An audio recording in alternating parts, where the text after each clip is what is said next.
Petitioners in the writ of Kalikasan case against the Samal-Davao City Connector project are dismayed. That's after the Court of Appeals denied their request for a temporary environmental protection order or TEPO. In a statement, Carmela Marie Santos, a petitioner and member of the Sustainable Davao movement, said they were deeply saddened by the court's ruling. This is tantamount to a denial of a temporary protection for reefs that took centuries to grow and could be destroyed in just weeks. Santos stressed that these ecosystems do not just support marine life, but also provide food and livelihood to coastal communities. According to petitioners, their fight is not against development, but for the law, biodiversity, and the rights of fisher folk. Santos also criticized a lack of effort to explore less damaging alternatives. Still, she said the court's denial only strengthens their commitment to fight for the reefs, the communities depending on them, and the legal principles they believe should have prevented this outcome. The petitioners also remain committed to pursuing justice, invoking their constitutional right to a balanced and healthful ecology under Article 2, Section 16 of the Constitution. As the case moves forward, the petitioners are urging the public to stay informed, engaged, and vigilant. Our next guest also has a take on this issue, but we're not going to ask him about any court decisions. He's with us tonight to speak for the reefs. That's really the ultimate cost of the Samal-Davao Bridge construction. And joining us tonight is John Lacson, a volunteer marine biologist of the Save Paradise Reef Advocacy. Thank you for joining us. May we call you John? Of course, you may call me. So tell us, how extensive is the damage to the reef with the bridge still undergoing construction? I believe 34% now completed according to the DPWH. According to the DPWH, they are 38% completed. 38, okay. That's what they say, yes. But the damage to the reef, I would say, is about 1/4 of the entire reef. So if we estimate that the reef has a square area of 7.5 thousand square meters, approximately 1,500 square meters is dead. This is confirmed by video that you've taken personally. This is a video I submitted to you and also submitted to the Supreme Court. Okay, I think we are rolling the video right now so our audience can watch. We're seeing kind of like a grassy, there's one striped fish in the video right now. Tell us, Dr. Lacson, what does it mean? You know, a dead reef might not mean a lot to a lot of people who can't even see what's under there. But what is really the extent of the damage? Is this going to affect fishermen, livelihood? That's what Carmela told us the last time we spoke. Well, you're not just damaging a reef, you're damaging an ecosystem. And that entire ecosystem is basically a nursery for the fish that these people have been fishing for decades, generations of their life. So once you destroy the reef, you've destroyed the foundation of the ecosystem, and you've destroyed a nursery for all of these important fisheries, the danggit, the matambaka, the lapu-lapu, the Tuna. the smaller, yes, the smaller bait fish and that kind of thing, yeah. And John, well, is there still a way to reverse the damage or sort of mitigate the impact of what has already been done? Or is science clear that once disturbance happens underwater, it's almost irreversible already? It's irreversible at this point. The part that has been damaged has actually been cemented. That's what very surprising was that they would actually pour cement on the dead fragments of corals. And that's one of the videos that was submitted to Minda News. Unfortunately, that happened the day after we submitted our petition to the Supreme Court. So the Supreme Court didn't actually see that. The Court of Appeals didn't also see it. The first time it's going to be shown is actually on your TV show.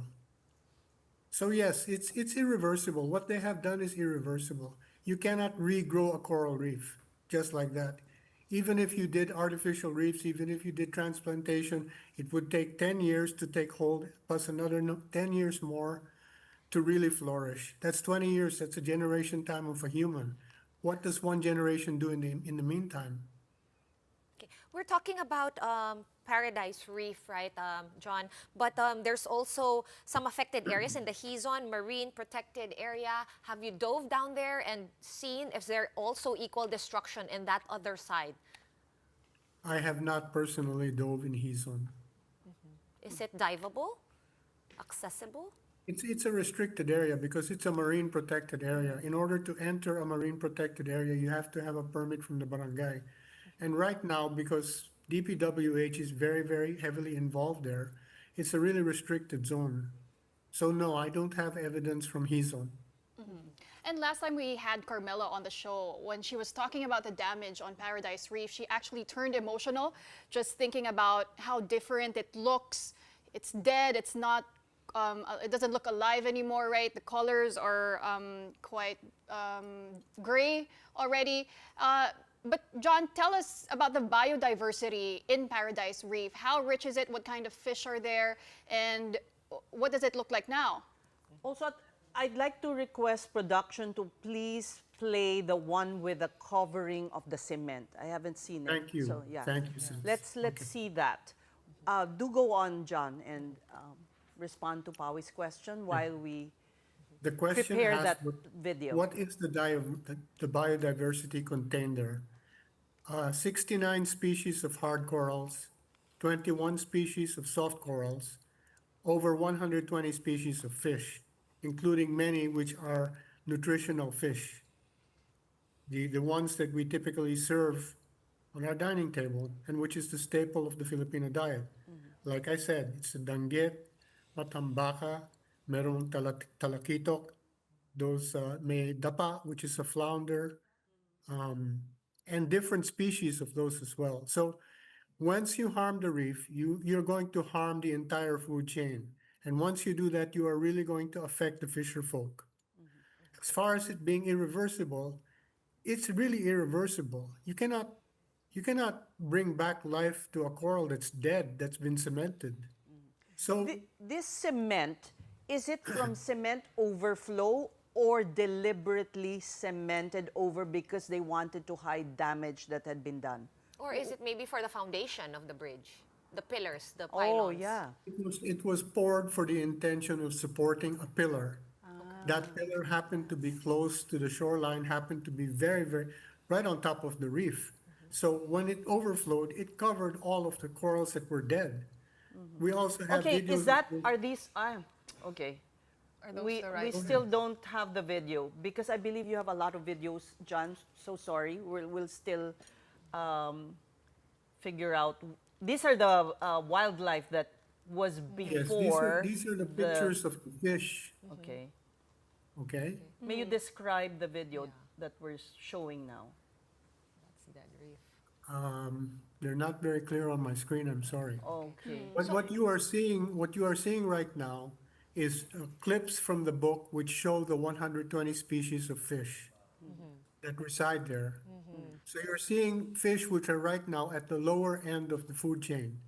Eventually, as you keep rolling, you're going to see the fish at the higher end of the food chain, which is what the fishermen are being deprived of now. So, yes, you're seeing basically my book, which is the 120 species of fish catalog for Paradise Reef. Okay. You know, John, one challenge also is to communicate to ordinary folk the significance of this ecosystem because we're hearing from comments when we do this story that all the Samal people want is easier form of transport. What use to them are corals. Some ordinary folk, I guess, need to be educated about the importance of the ecosystem that they may not necessarily realize. Well, you're absolutely correct, ma'am. That's why I'm here tonight, is to at least emphasize that nobody can speak for the reef except maybe the scientists. And, you know, when I see the comments that I see on social media, they say, for example, 20% of the reef is dead and it's cemented. You'll see comments like, so what? 20% lang? And it's like, What can you do? You can't keep bumping your head against these folk. You can't keep fighting them in social media. Yes, you have to educate them. That's why I guess I'm here tonight. We hope it's worth your time. It's worth my time. It's And worth my I time. was Sabihin na lang natin, o, di yung mangingisda na kumikita, wala nang kikitain. O, di ba? Ganun yun. So, Talagang dapat, wala. you should care. They do care. In fact, in the Supreme Court case, there were two fisher folk who gave testimony, and those were the ones that we were going to bring to Cagayan de Oro for them to speak to the judges and to speak to the public. But we never had a chance. We never had a chance to show the scientific data. We never had a chance to show the videos of the reef that is undamaged. We never had a chance to show the cement video. We never had a chance. And I guess that's why Carmela gets so emotional, because we never had a chance. I don't get emotional about it because I'm just the spokesperson. I'm just the scientist who has all the evidence. Now, if I never got a chance to present the evidence in court, at least you have given me the opportunity to show the evidence on your show. And that's much more than I could wish for. Kaso hindi ko pa nakikita yung semento eh. There's a lot of... John, while we continue to look for that video, I was wondering how come he's on is a marine protected area, but Paradise Reef was not? I mean, was that some sort Because the government actually of the city of Davao used to be very, very proactive. At the same time they declared Hison, they declared many, many of their coastlines marine protected areas. And there was a campaign even at that time to start building artificial reefs in those places. Why is it not in Samal? Because Samal sort of drags behind. Samal is sort of a few years behind. It's this very archaic, quaint, bucolic place that's just full of resorts and fishermen. It's changed now. It's being much developed now. Okay, I think we're seeing the damaged corals that you took. Here it is, right? Yung dead corals. I don't think so, ma'am. That's not the cement video. The cement video is the one that was sent to Minda News. Okay. Okay, but John, you did say already that damage has been done and it is irreversible in terms of the coral reefs. But what about the microorganisms, the marine organisms, the fish? Will migration take place? Is there a way to responsibly handle them and find a new habitat for them? Can I just say something about what you have on the screen right now? All right. Because it's very important. If you can put that back on the screen. There it is. Okay. There is the map of Paradise Reef. Okay? It's shaped almost like a lizard. It's got a triangular head and it's got a tail. And then you can see the dashed dot lines going from the top of the screen to the lower of the screen. Okay? Everything in between those dashed lines is dead. Everything. The entire ecosystem is dead. The staghorn corals, the table corals, the seagrasses, it's all dead. Because that was the focus of the work of DPWH up until the day that we submitted to the Supreme Court. So if you're asking how much damage has been done, it's the tail end of that reef that has been damaged. Now, as you continue working on the bridge, which is in fact shown by the dotted lines, the sediment that is uplifted by their pounding, by their dredging, is going to drift towards the front of the reef and is going to kill whatever is left. So that was a very important slide, and thank you for showing it. So eventually the entire reef will disappear if construction continues. If construction continues, it is not only my opinion, but the opinion of a very learned scholar, Dr. Filipinoto from Cebu, who has come here many times. It is both of our opinions that there's no way the reef survives. No possible way. All right. Not after 4 years of this, it will not survive. Is it because of the sediment flowing, or is it when you cut off, like, you know, like an arm? If you cut off my arm, you don't do anything to staunch the bleeding, it will definitely kill me, right? But how exactly does it... What a metaphor. What a metaphor. I know, I couldn't think of anything. Cut off a leg. It's a tail end, right? So it's like the end of the limb. I mean, some people might think, well, you know, the dotted line only covers this part, you know, like those people commenting on Facebook. But how exactly is the methodology of destruction of the reef? How does it work to destroy the whole reef? Okay, that was actually quite humorous in a way. Okay, let's just say I cut off the tail of the dog. Okay, Okay. that's really that you're amputating it. So maybe we cut off the tail of this reef, and people say, so what? It's 20%. It's not that. Imagine that you've cut the tail off the dog, and then you're smothering it with a blanket. It can't breathe. Okay, you're taking a blanket and you're covering its mouth that it can't breathe. The sediment covers the coral polyps. Once it covers the coral polyps, they cannot survive anymore. It's like this Yeah. blanket of sludge that you're putting on top of the corals. Then once they die, they become covered by algae, lumot. And what you get is a lumot reef instead of a coral reef, which is what you see when you go to Boracay. There's lumot everywhere. Right. That's what's going to happen.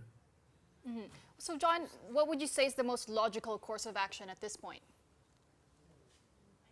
The logical course of action at this point is to enter with a dialogue with DPWH and ask them to really put up their silt curtains, which, although some scientists say it's not even going to work, it's the best thing that we can do. Because if you at least try the silt curtains, SILT curtains, at least you can stop some of the sediment from drifting to the north and smothering the reef. Because if they continue to do this without blocking the sediment, there's no hope. I'm sorry. So have you attempted this? Oh, This no. dialogue? Oh, have we attempted the dialogue? We have had many dialogues with them. I personally met with Secretary Bonoan before they started the project. I personally met with Secretary Loizaga before they started the Craneway. Both of them washed their hands like Pontius Pilate. What about the silt curtains? I mean, isn't that part of SOP when you're working around, I mean, the Davao Gulf is very clean and it would, without even diving, isn't that SOP? So you mean to say there's no silt curtain up at this point or at any point? I'm sorry to be the bearer of bad news, but the Davao Gulf is not pristine. Okay? Every time there's hard rains, you're going to see coconuts, wood with nails. You're going to see diapers. You're going to see plastic floating everywhere. But I've So when I seen come- dolphins. There are dolphins, that is true. There are marine mammals, that is true. Okay? But the Davao Gulf itself is under intense pressure from human waste itself. Okay? Plus, this reef is also under intense pressure. Remember, there's coral bleaching, and some of the corals are bleaching. So it's like you smother the dog with a blanket, okay? And then you put a spotlight on it to heat it up. It's like, how much more can this reef take? It cannot take that much more pressure. There's a new DNR secretary, Secretary Lotilia. Have you attempted to dialogue with him? No, ma'am, I have not attempted to do that. Maybe we should have him on the show. Yeah, that's a good idea. John, we also asked this question to Carmela, actually. Bridgeport was also identified by Japan's MERI as a suitable alignment location for this bridge. From an environmental standpoint, would that have made a more suitable option for the Davao-Samal Bridge in terms of protecting the marine biodiversity? Absolutely, because the Bridgeport location was surveyed along with another place which was being offered by a family, along with Paradise Costa Marina area. The Bridgeport came back with the worst biodiversity because it's the old shipyard which was already damaged by the old ships. So the Japanese engineers came in and looked at it and said, we can put you a bridge here for 16 billion pesos, okay? Which would actually be a little bit shorter, which would follow the federal aviation guidelines. It would follow the ship navigational guidelines. It was right there in front of them since 2016. But for some reason that is unknown to me, instead we chose to make a deal with China for 23 billion and then pay the money back to China Road and Bridge Corporation. Now, I don't understand that. Why would you pay 7 billion pesos more, which is $125 million? Why on earth would you do that when Japan was offering you a much better deal 6 years before? So this thing is a very, very deep problem. It's a very, very, very deep problem that none of us common folk can explain. But none of that is actually what I'm supposed to be doing. I'm only supposed to be reporting to you the data, what is the damage, what is left, and what I think will happen in the future.